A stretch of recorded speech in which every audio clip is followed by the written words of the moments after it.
Welcome back to the Critical Moves podcast. Just a word of warning, today's episode is going to be quick and dirty. It's all about the Steam Summer Sale, and I'm in the middle of a heat wave in the UK. I'm sure Drexy is also feeling the pain. We do not deal with heat in the UK. We do not deal with heat. So if I'm tired and grumpy and irritable, that's the reason why. But Drexy is here, as I just said. Hello, mate. How are you doing? Oh, lovely. Sweating away here. Yeah, man.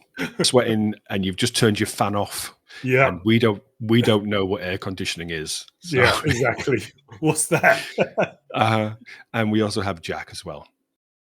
How are you doing? Good. What's it like over there? Because here it's just awful. Over here in the southern hemisphere, we're actually dealing with winter right now, so. You're not in the southern hemisphere. What? Compared to where you guys are, up in the high castle over there. Okay. All right. Fair enough. But I suppose you've got aircon and all those kind of like modern we do. We have civilizational air things. conditioning. Yeah. Well, you guys did place us in a swamp, so. Well, I suppose so. We deserve to be. So today's episode, what we want to do is look at the Steam Summer Sale, which started yesterday for the purpose of our listeners. Started on Thursday. Today is Friday when the episode goes out. We are going to recommend a game that we think people should try as part of the Steam Summer Sale, taking advantage of the huge discounts, and also something that we would like to try ourselves. I'm going to come to Jack first, and I would like Jack to tell us about the game that which order did I say we were going to do this in? You said it backwards. So I want Jack to tell us about the game that he would like to try. Okay. Well, the game I want to try for myself, because it's been on my wish list for so long, and it's on sale, and I see it go on sale quite regularly, but I think I'll finally make the jump this time.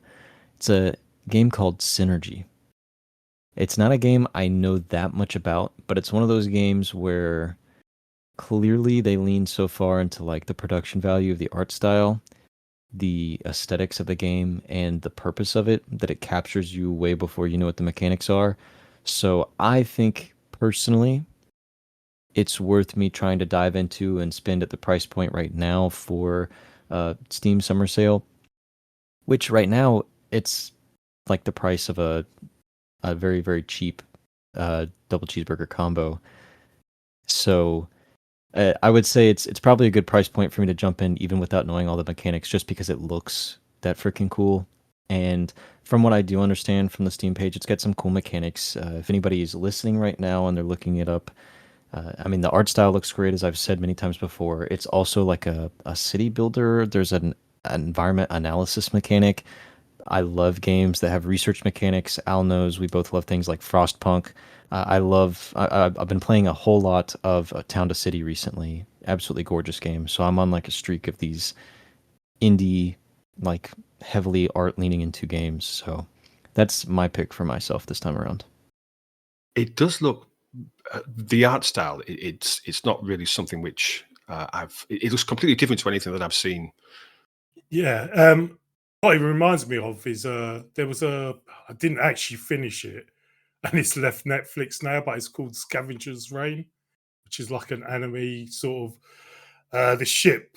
They crash land on this planet, different escape pods, and they're in different regions, and there's like these really weird alien creatures, and it kind of reminds me of that, very much like that, actually.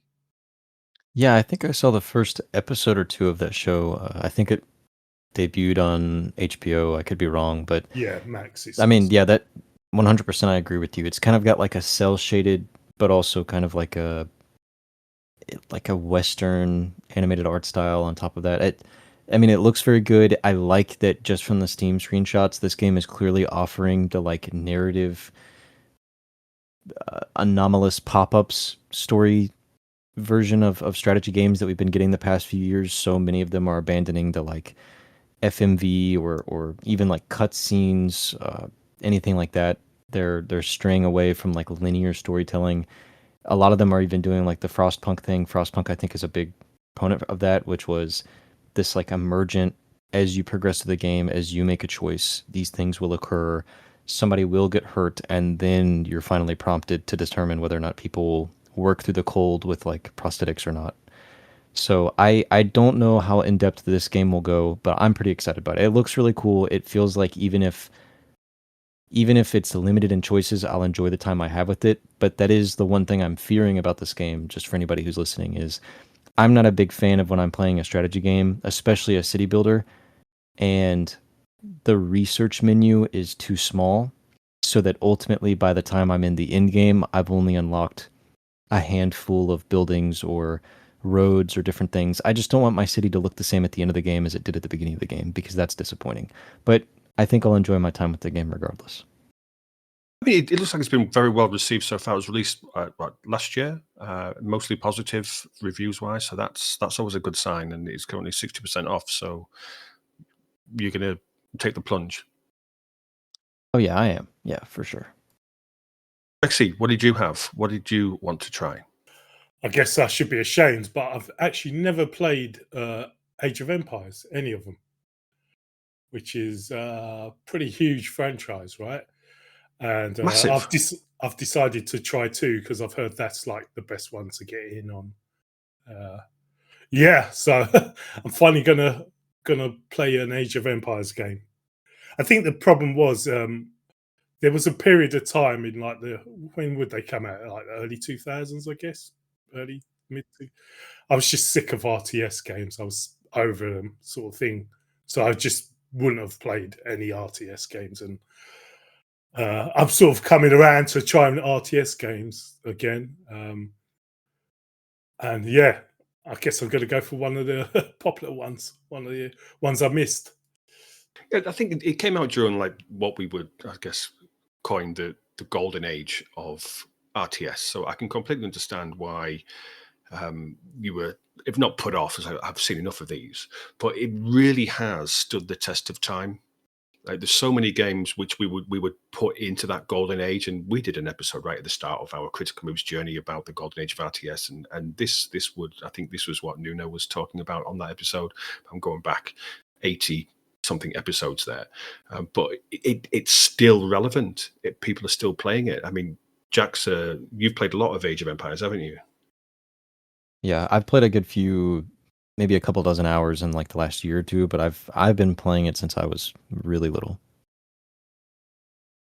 Well, yeah, I mean, like Microsoft have like still working on it. There's DLCs coming out for the game. There's sort of it's been revived almost, hasn't it? It's like amazing for no game to come back like that.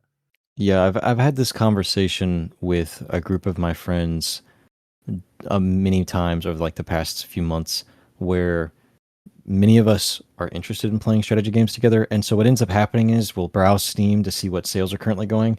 And one of them will always bring up, they'll say like, why is Age of Empires 2 still like $40 in America? Like, why this game is like 1,000 years old? Why is it so expensive? And I'm like, because Age of Empires 2 is still getting DLCs like every few months. They're still supporting that game. It still gets new content. They keep adding in new player icons. There's a vibrant community that's playing that game across like professional championships and people who are making content on that game. Some of the biggest Twitch streamers of like our time right now, of like this current generation of Twitch streamers, they were playing Age of Empires 2 last year, so it's like it's still in the cultural conversation. Well, it's 65% off. That's £7.27p British pence. I don't know what it's in freedom dollars, but Still it's $40. No, pretty I'm just kidding. cheap. Rexy, you are aware of our cheeseburger currency, aren't you? No, what's Double cheeseburgers. So everything is valued in double cheeseburgers. well, I guess this is a is this a single cheeseburger, I think, maybe. Depends where you go. I guess it's a double McDonald's cheeseburger. Yeah, fair enough. I mean, you can blame Joe for that, mate. That's on him. I thought it would have been hot dogs. No? Yeah, it's double cheeseburgers. But Age of Empires as a series is still very relevant. I mean, Age of Empires 2 is probably the most played, but I mean, it's because we had Dr. Ben Angel on. He's been on the show a couple of times, hasn't he? And he's part of Capture Age, and they're doing the DLCs for. Is that for Age of Empires 4? You interviewed him, didn't you, Jack? Yeah, well, he's doing the DLCs for Age of Empires 2. For Empires 2, right? Okay. Yeah. So I mean, he's one. Capture Age is one of two outsourcing companies that World's Edge, the developers, like the kind of the franchise curators that Microsoft has over Age of Empires. They're the ones that those two companies, Capture Age, and unfortunately I can't remember the name of the other one. I'm sorry, but they're the two outsourcing companies that World's Edge will use to continue to make DLC for Age of Empires 2. And recently, I mean, they've been cranking out some great content updates. I mean, I'm not just saying it because Ben Angel was on the show, but like the Alexander the Great DLC that they had, it was a lot of fun. It has tons of historical context. I mean, that's what Ben's job was. He was on the team as a historian, and then like ultimately as like a director for that DLC. So he's I mean, it's a pretty significant bit of content that they pump out for those games, and it's probably a really good platform to get into, and like the base game still holds up, just like Al was saying. Now, test of time, we'll see if Microsoft doesn't shut down World's Edge here in like the next few weeks, but right now it's still getting content updates. So I was told that this is the best one to get in for a beginner. Do you guys agree? Because there are 4 of them. Yeah, I would agree. Yeah, I don't know anyone who plays Age of Empires 3. I don't think anybody's alive who plays Age of Empires 1. And Age of Empires 4, I think, has its own fan base. It's obviously the most recent title from them in like the Age of Empires series, but I just don't think it has the staying power. I know they actually just announced a DLC for Age of Empires 4 at this past like summer Xbox showcase, so it still gets content. But I would personally, between the two, based on the discussion of this, like the topic of this episode, I would say get Age of Empires 2.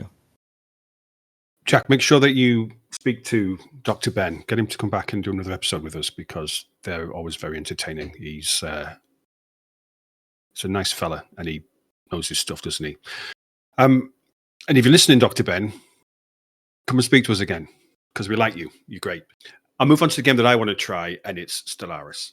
Of course, I'm joking. I've played 7,000 plus hours of Stellaris, but what I am looking to do is play something else, because it's kind of like just taking up far too much of my time. So I had a look through the sale, and it's very funny because Jack chose Synergy, which is like a city builder, and there's lots of Frostpunkian elements in there.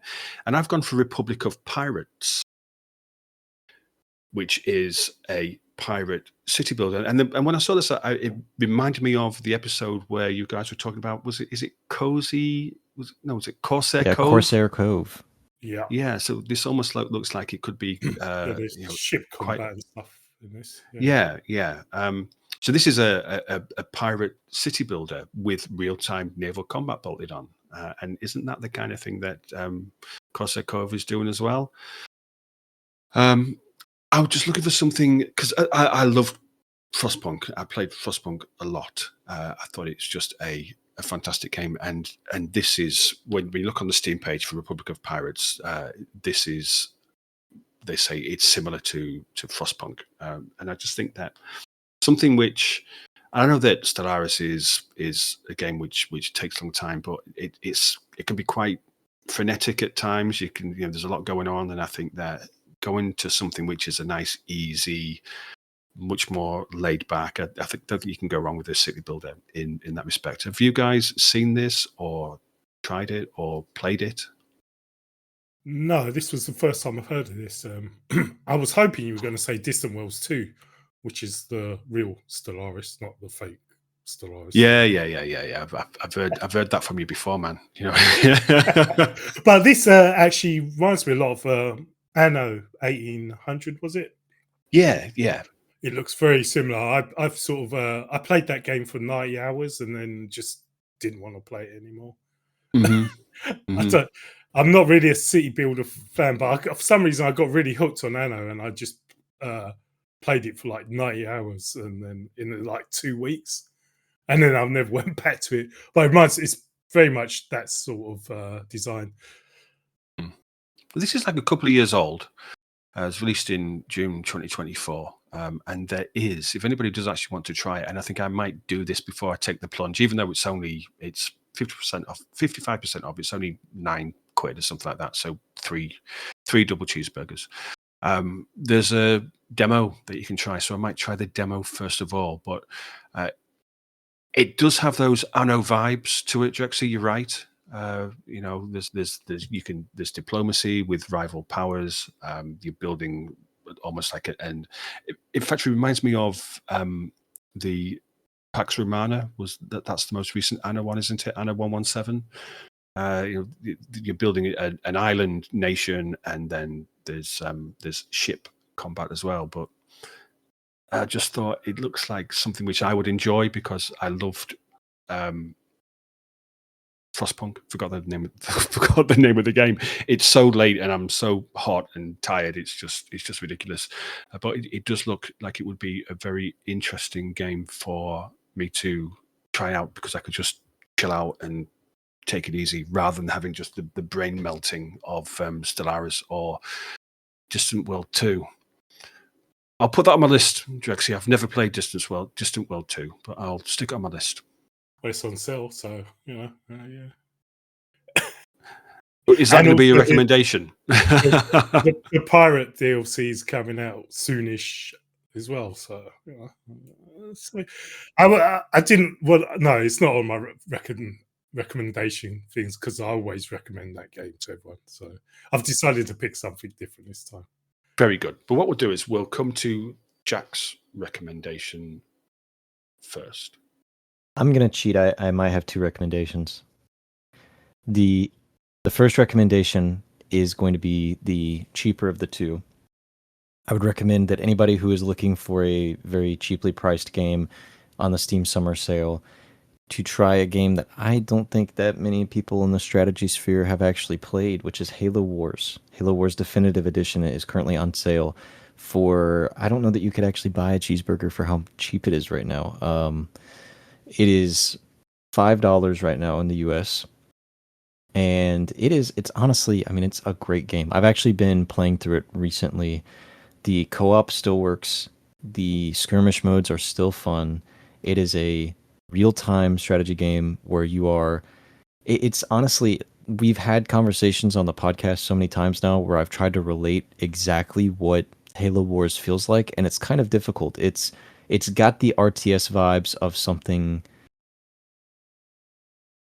It is... I mean, it's, you're moving across the map and you have your specified locations for like a forward operating base, and then you're placing that down. You're spending one of like the 3 resources you have in the game at total to build buildings and then build units. And at any time, the game has a max cap of units you can have. I mean, it's 3v3.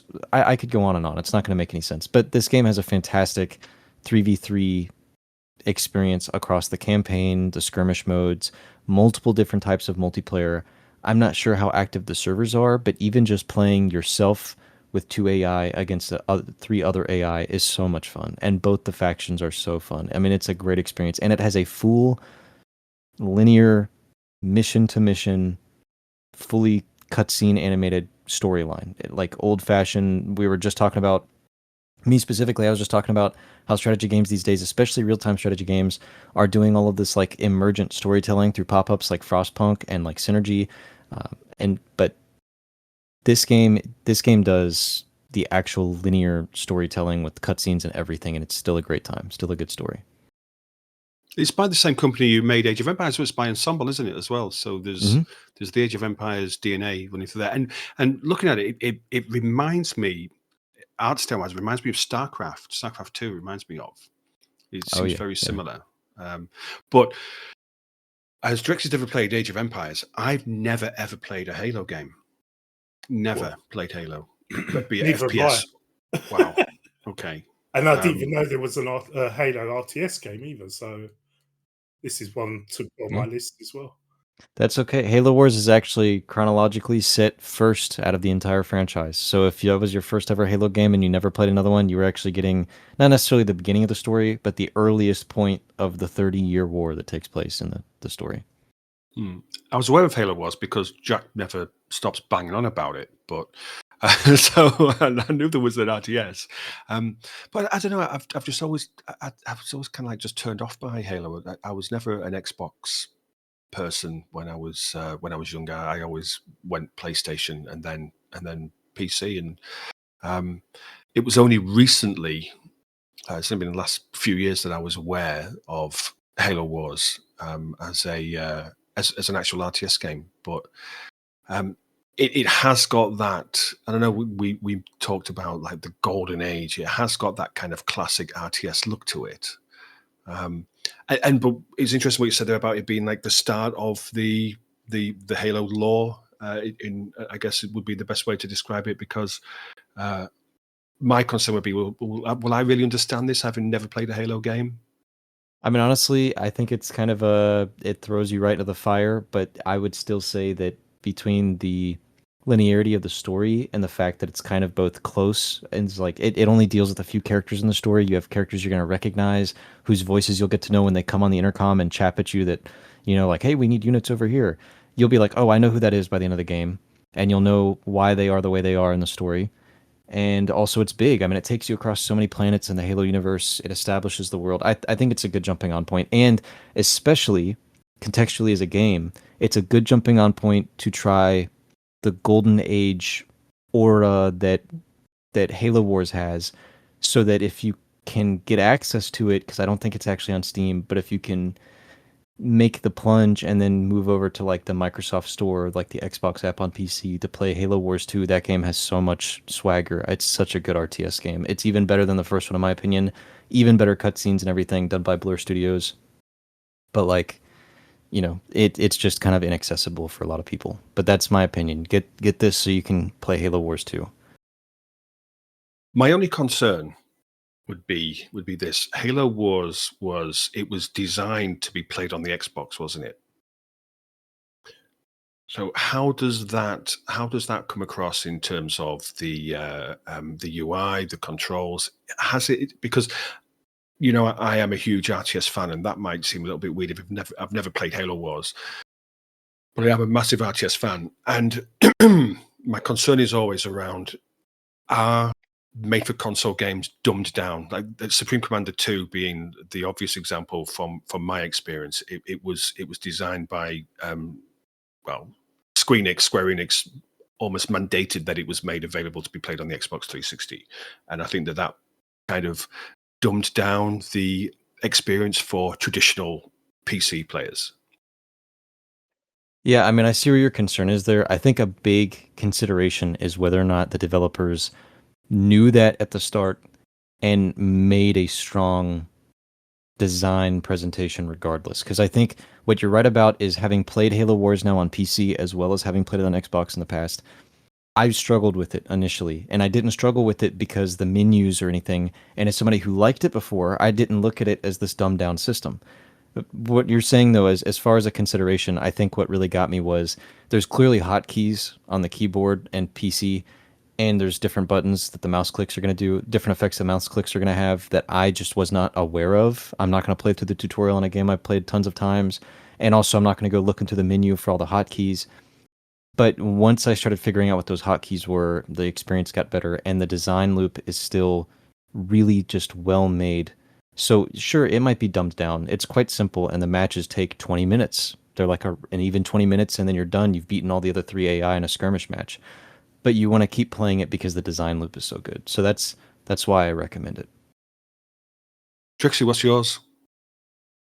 I'm going to recommend Spellforce, Conquest of Eo, which is, it's not a 4X game. It's I would call it a 4X light.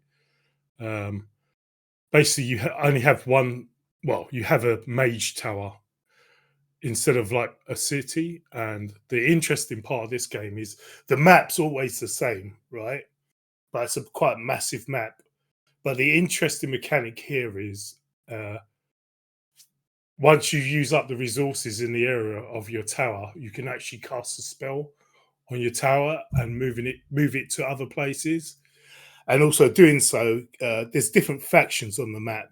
So once you start moving them towards different factions, you also get access to different quests. It's just a really interesting. It's turn based. The combat. It's Age of Empires games are really popular, especially Age of Empires 4 currently. The issue I have with that game is whilst the combat's great, it's really slow and takes a lot of time, which sort of takes me out of the strategic layer of the game because the you know you fight a battle which might take you sometimes could take maybe 20 minutes or something, and then you've got to try and remember what was I doing on the strategic layer. The battles, it's similar sort of battles, the turn-based tactic battles, but they just go a lot quicker. And there's some really amazing things you can do. I would recommend with this, it's £6.24, but I would recommend spending the 15 quid to get the bundle with all the DLC, because the way the DLC works, it's different races for each DLC, and they play very, very different. So you could have there's like a necromancer one where you all the resources you use to make units, and there's another one where I can't remember what it's called, but you basically fly this airship around and try and find different locations on this astronomy map, which gives your units different bonuses. But yeah, it's just really tight, fun, not too. I was like, you were mentioning like Distant Worlds 2. And I think for people who don't play that game, it's like that game is so hard to get into. But for this type of game, this is like for someone who doesn't play like 4X games, I would call it a 4X Lite, and it's really easy to get into. It looks a lot like Heroes of Might and Magic. It looks a lot like it. I'm not saying it is like it, and it sounds like a tactical RPG, isn't it? Rather than 4X. Yeah. So yeah, it will be closer to Heroes. But what's a unique thing? I don't know if you watched the video, is that you can like move your base around. Basically, you only get one base, and it's like so unique. And this game, I just feel it didn't get the audience it deserved. Really, it's such a good game. And you think go for the DLC package? Yeah, I mean, the base game's fine enough, but I think, or you could just buy it on its own, hopefully play it during the summer sale, and if you're interested, definitely grab the DLC, because the DLCs just make the game so much better. It just adds so much more to the game. Each different race. I think there's 3 different races you get. Yeah. So I would, if you can stretch the 15 quid, I would do it. If it's your cup of tea, this sort of game. Should be careful about my bank balance, man, because there's so many.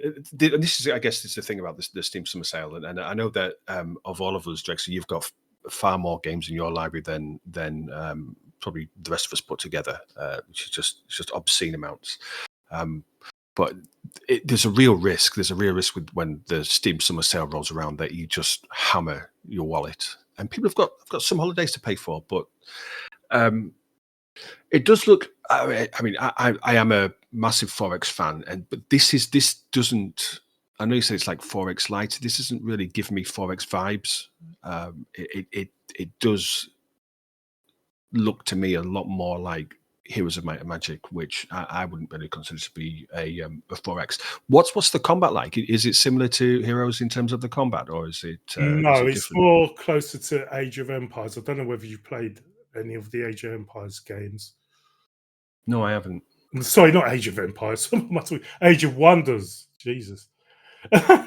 Sorry, Age of Wonders games. So, is it like? It's not. I would say it's more tactical actually than HOM, because HOM you're just going around with massive stacks of units, don't you? So with this, it's only like one unit sort of per tile. It's not like a massive stack. So I would say, I'm trying to think what else plays like. you wouldn't have played Fallen Enchantress either. So no. Does it go into like a turn-based, grid-based combat? Yes, Yeah. but it's not like it's more dynamic than the Heroes of Might and Magic games. How can I explain it? See, the Heroes games, the maps, the combat map is pretty much always the same, right? Sort of left to right, the Yeah, same it's amount of pointless. Yeah, gains yeah. or whatever. You This, might get the odd rock in there, but that's yeah, about. the battlefields on here are way more dynamic. You can go around, try and get around the back of them, or find choke points. It's just way more dynamic than I would say a HOM sort of combat is, which is what Age of Wonders is well known for. But I find Age of Wonders battles are just so slow and take so long. This is just a lot quicker. I mean, I'm looking at one of the videos for Spellforce right now, and the battles, they kind of remind me of Endless Legend. Yes, that as well. Yeah, that sort of. Yeah, that's why I say it's more like 4X than Heroes of Might and Magic, but you just don't have the multiple cities.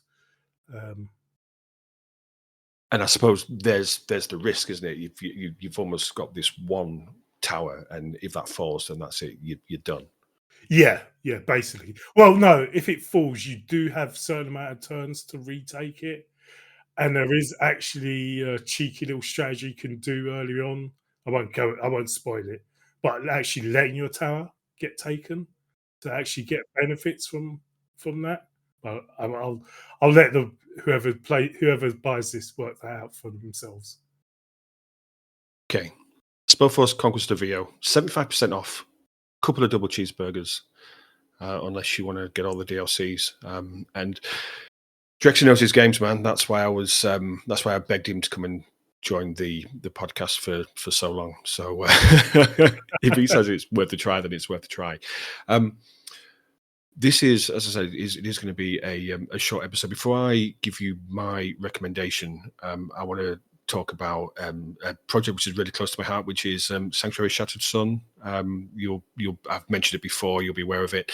The Kickstarter for Sanctuary Shattered Sun is going live on the 14th of July. This is the spiritual successor to the Supreme Commander games. Chris Taylor, the creator of Total Annihilation and Supreme Commander, even said that this could be deemed the spiritual successor to the games that made the gas-powered games. And there's going to be a link to the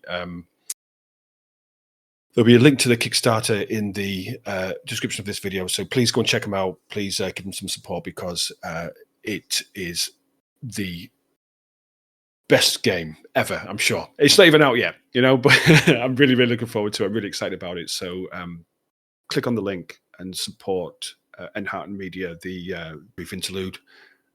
The game that I would recommend is Calyx. That's Calyx, Calyx, and it is another RTS game. And I played this. I think it was on Next Fest last year. It's in early access now. It's Next Fest last year, I think it was, and it is the game. I played it just forever when the demo was on Next Fest. It is an RTS, but it's not like a classic RTS. It looks like a classic RTS in terms of the art style, in terms of the units, but the interesting twist is that your enemy is a plant, which is the Calyx, and the plant it doesn't it doesn't have strategies. It's not going to try and flank you and take your base. It just spreads very, very slowly across the map, and it can like cut you off or whatever, and you need to make a decision on where you're going to do some deforestation, because that's essentially what it is. You've not seen this one, have you? Either of you? Nope, it's the first time I've seen this. It looks super interesting, actually. Where you were talking about the plants, and it's almost like just creeping towards you, isn't it? It's just Yeah. And so impending doom. mm, it can be like really time sensitive because you this and often you'll have like maybe 2 or 3 different calyx routes, which is where they start, and it slowly spreads across the map, and you might have one which is closer, one that's further away, and then you get these huge roots which grow and take over the map, and then you'll have this like really interesting things, like you'll have like a solar flare which causes the calyx to grow even faster, and you've got to make a decision: where am I going to go and move my little tanks to in order to keep the calyx away in one place? You might have a situation where you have like a sandstorm, and you can see these events approaching, which I thought was really interesting. So you start to panic, or I can see there's a sandstorm coming, which is going to reduce the range of my units, meaning the calyx can attack my units. And it is an RTS at its heart, but it's completely unlike any other RTS that I've played, because your enemy isn't really something which is thinking about how am I going to defeat this person. It's just this incessant plant. I mean, it doesn't do it justice to call it a plant, because it just spreads across, almost like a cancer. It just spreads across the map, and you've got to make a decision: where am I going to attempt to prevent the spread of the calyx, in order to start expanding my base, in order to start harvesting, in order to start expanding my tech tree, in order to start pushing back this this plant. Doesn't do it justice to call it a plant. It's in early access at the moment. As part of the early access, there's 16 campaign maps, there's skirmish maps, challenge maps, and 5 different species of plant, which they'll have like they've like different effects in how they work, and it's been really well reviewed. It's like 91% positive reviews in the last 30 days. It's doing really good, really well, and similar, I think, to like Doom 2 and Command and Conquer, I guess, would be the best way to describe it if you're trying to picture what it's like, because it's not a incredible looking game, but it is super interesting if you like RTS and you want to try something slightly different than the traditional RTS games. Yeah, I really like. Currently, I'm just looking for games that just don't copy other games. Take it. I want to see new takes on the strategy games that are coming out, not just like, oh, that's popular, we'll just make a copy of that. I love this is like it's got a new take on the sort of RTS thing. It's not just like Command and Conquer Part 25,364 sort of thing, right? So it's doing something actually new and interesting. Yeah, absolutely. I mean, and there is actually both of the ones I've talked about have demos available as well. So there's a demo, you can go and try it before you buy it. It's only 20% off, so it's probably the most expensive of the games that we've talked about on this episode. It's 16.79, 16 quid, which is what, 4 or 5 double cheeseburgers And a couple of it's milkshakes. yeah, and maybe a chocolate milkshake on top. So it is the most expensive one here, but it is. It was weird because I kind of found it quite cathartic to play this, because you're not, as much as there's a rush to go and, I guess, fence off an area, like a safe area with your little tanks, before you then upgrade to bigger tanks and orbital weapons to attack the calyx routes from orbit. Once you've kind of got to that point, it's quite methodical in terms of how you deal with it. There's no sudden surprises, there's no like shock value. It's just quite a nice, easy, methodical game to to play through, and it could be really challenging on some of the smaller maps, because you before you know it, the Calyx route has grown across and it's cut you off from different resources that you need in order to move up the tech tree. So you've got to make a choice on which direction am I going to try and defend my base on. But no, it's a brilliant little indie RTS, and absolutely worth checking out the demo. The demo's available now, so go and try it. And if you like it, buy the game, man. Support indie developers. That's what we're all about here. Yeah, I've added to my wish list. It looks very interesting. How does a game play out? Is it like start off slow and then it starts sort of ramping up, or like does it actually realize you're something there it's interested in, or is it just it's like No. no? This is the thing. It doesn't react to the player the way that you would expect an enemy in a traditional RTS game to play. It's almost like a hegemonizing swarm, I guess, in some respects. It doesn't pay any attention to you. It's almost like you are You're irrelevant. just there, right? Yeah, You're just there. you have an and it irrelevance. doesn't care, and it's just gonna roll over wherever you are. And it will spread and cover. If you don't start taking steps to stop it, it will just spread and cover the entire map. But there's a tech tree on there. You can get like flamethrower tanks, which of course are great at knocking out the Calyx. But even it is quite simple, but it's not just as simple as there's a plant. You have these. I guess the best way to describe it is like seed pods, which will fire at your buildings, at your vehicles. You have roots which lash out and inflict physical damage, as well as just the creeping foliage, which causes damage over time. So the tech tree is designed in such a way that you need to choose the right weapons in order to deal with the different aspects of the Calyx as it continues to spread, because of course as it spreads it gets stronger. The central root grows in strength as it covers more area, which makes it more difficult to eventually get rid of. So sometimes it's a case of you could be surrounded by 3 and you say, well, if I can take that one out early whilst it's still weak, but once you're focused on that one, the other one is growing in strength and becomes much more difficult in order to take out. So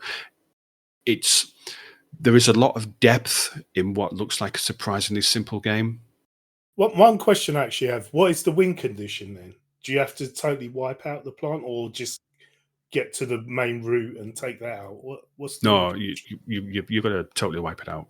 And it's actually really satisfying, because some of the maps are really small as well, and they can be, if you have a map which is really small and it has solar storms which cause the Calyx to increase in size, and sandstorms which reduce not only reduce the range of your units but also reduce your power intake. So like because it's like solar power, you just put down solar power plants, and then there's a sandstorm that comes in and wipes out your power generation. So the laser towers that you've placed, because everything needs to be linked. You can't just go and place a laser tower at the other side of the map and have it fire. You have to use pylons in order to spread your power grid. So in some respects, you act a bit like a Calyx, I guess, because you have to have this network for things to work. And then your power goes, the Calyx is growing twice as fast, and suddenly before you know it, you're overwhelmed. I've seen this game around Steam. I was quite interested. I was trying to see how much further it would go because, like Al said, it's in early access, right? So I have not played the demo, so maybe that's something I'll give a try and finally jump into that based on his recommendation. But I mean, I've been looking at it before. It looks really pretty, and it looks like my kind of thing as somebody who just brought up Synergy for myself before. It's worth a try. Was there anything else? I did have one other recommendation that I'll go through briefly just because I need to be able to talk about this game, but because I said Halo Wars would be the cheaper option, I'll one up you on the most expensive game on the docket today, but Countess City is only 20% off right now, so it's only a few bucks off, really. It's, you could get like a family meal for the price of this game. But I've got to say, even if you're gonna wait for later for like a cheaper sale, buying this game at full price is honestly kind of worth it.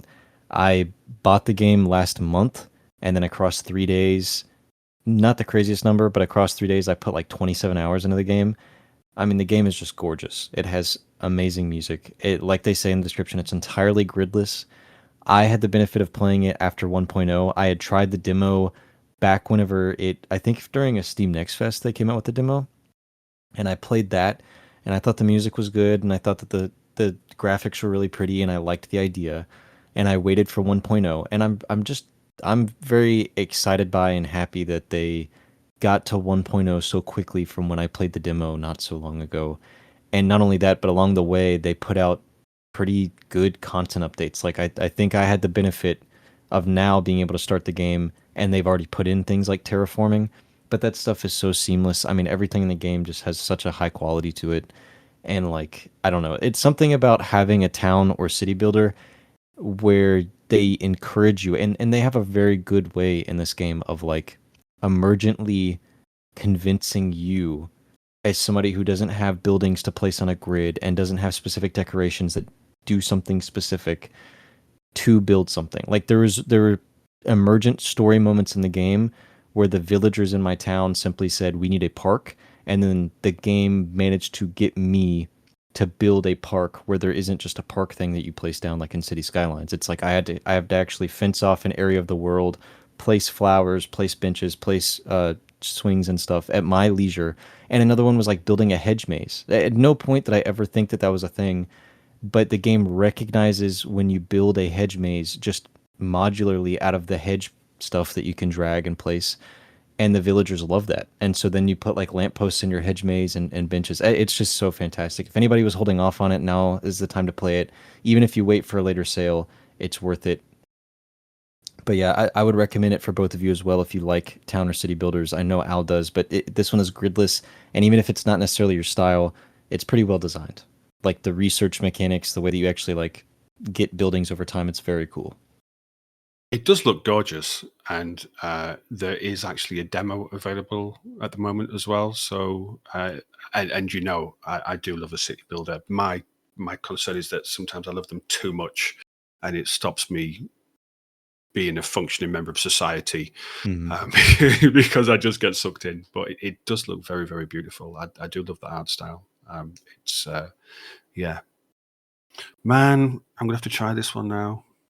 I've got another recommendation quickly. We can't have any more recommendations because I've got to edit this and get it out in 16 hours, and I've got to sleep. I won't say time. much about it. Just go on. Buy X4 Foundations. It's an awesome game.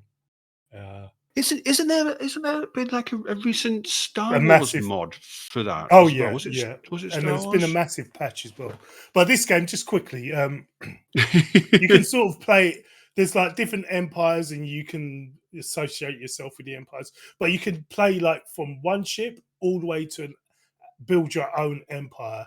And you like city buildings where you can build your own stations, ships. You can hire pilots to go and fly those mining ships, trading ships. So you sort of can play it the way you want to. You can either go for small, or you can go for extremely large, almost 4x like. So, and it's 80% off, £8.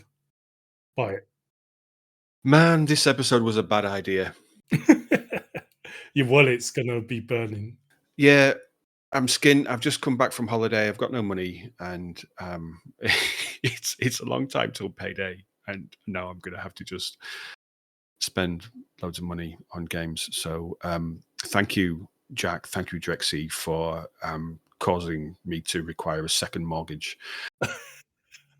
I'm not going to recommend anything else because I said at the start this is going to be a quick and dirty episode, and we're pushing 50 minutes. 50 minutes. We're not far off the hour mark. And I was like, we might do 30 minutes and then we'll be finished. So, guys, thank you very much for your recommendations. And thank you for coming, as ever, to chat to me about strategy games. You're both legends in very different ways. So thank you. And please continue to turn up. It's appreciated. This has been the Critical Moves podcast. Thank you very much for tuning in and listening to us drone on about strategy games. It's really appreciated. If you go to criticalmovespodcast.com, that's our main website, and that's where you will find all the ways to get in touch. Come join our Discord, come and chat to us about strategy games, come and tell us what you would like us to talk about. We release every Friday. This is, I think, going to be episode 87 or something. We've done 87, 88 weekly episodes. We've never missed a single week, which I'm very proud of, and I'm very proud of the guys who are part of this team for consistently turning up and delivering. It is appreciated. So, yeah, criticalmovespodcast.com. All the ways to come and speak to us, come and chat. We're really friendly despite being hot, sweaty, irritable in the UK due to an awful heat wave. We'll see you next time. Okay, so thanks for listening. Take it easy. Goodbye.